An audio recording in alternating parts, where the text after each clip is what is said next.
কপাল খারাপ নিয়ে জন্মগ্রহণ করেছি। সারা জীবন তো কষ্ট করে যেতে হবে, তাই না বন্ধুরা?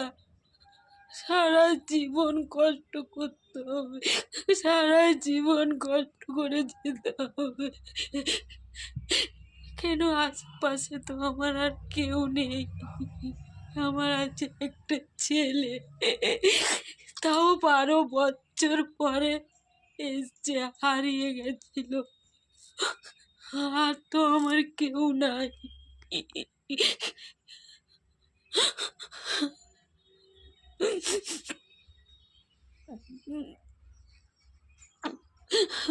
ভাগ্য খারাপ হলে কেউ সাথ দেয় না, জানো তো বন্ধুরা, কেউ সাথ দেয় না, কেউ সাথ দেয় না।